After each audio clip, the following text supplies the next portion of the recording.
we did it in the bakery, or how it was done in the bakery when I was little. So this is called spot method, where I take this 3 or 4 pounds of butter and I spot it right into my dough.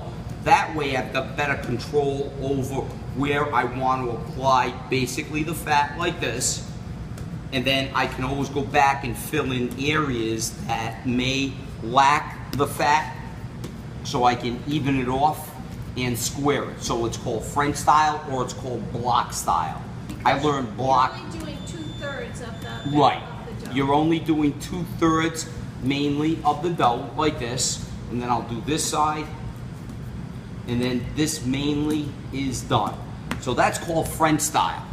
So now that my butter is applied to 2/3 of the dough, I take this section that has no butter and I come up over the top.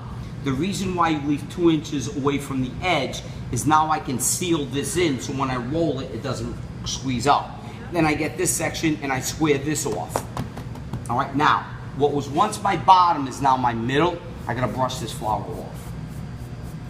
And then this section comes up over the top to create what we call a trifold in laminated dough.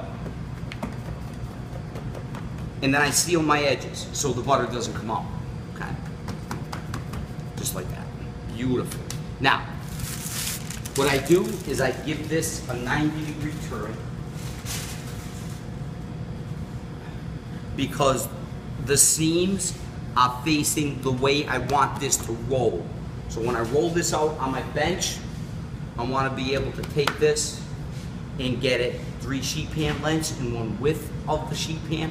So when I trifold it, it automatically fits right back into that pan with no problem whatsoever. So very gently, what I want to do is I'm going to roll this out.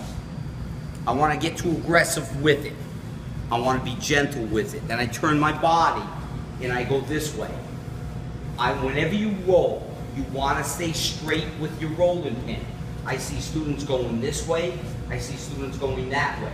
To get a square, even dough, you stay straight with the dough. Then what I do is I get into the center. We can't get that thing to stay locked. All right. Then I get this side and I square it off.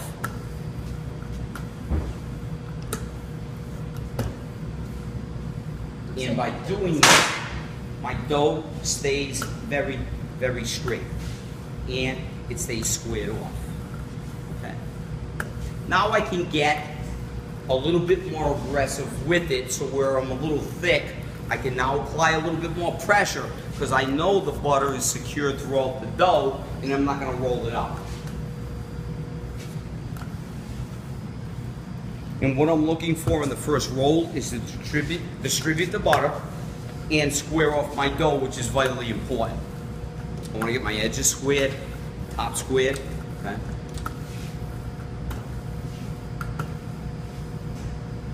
All right, now that I'm done, simply what I do is I bring up my rolling pin, and what I do is 1 sheet pan, 2 sheet pans, I got the 3 sheet pan lengths. Do I have the width?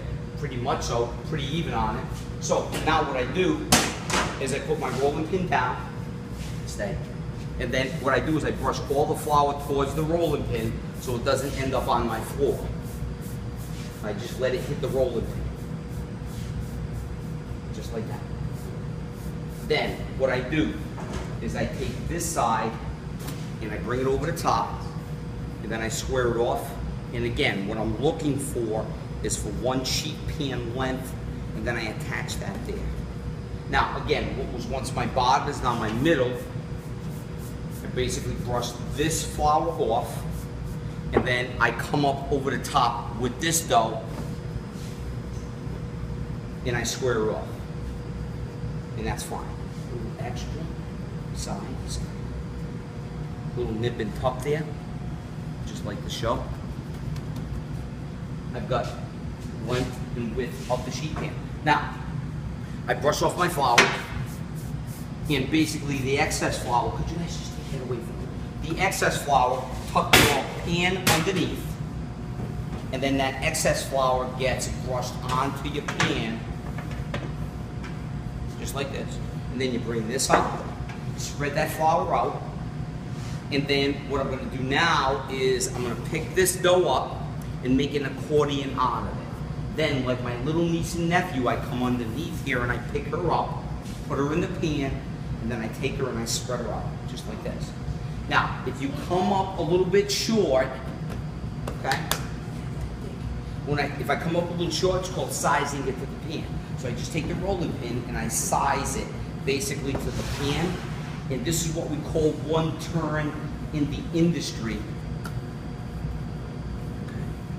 And that's how it's done in a retail bake shop, the old-fashioned how we do it. Then I get my paper that the butter was on. This goes back in the fridge by 4:30, 20 of 5. We give it a second roll and fold. But the butter only goes in once. Drop it on the bench,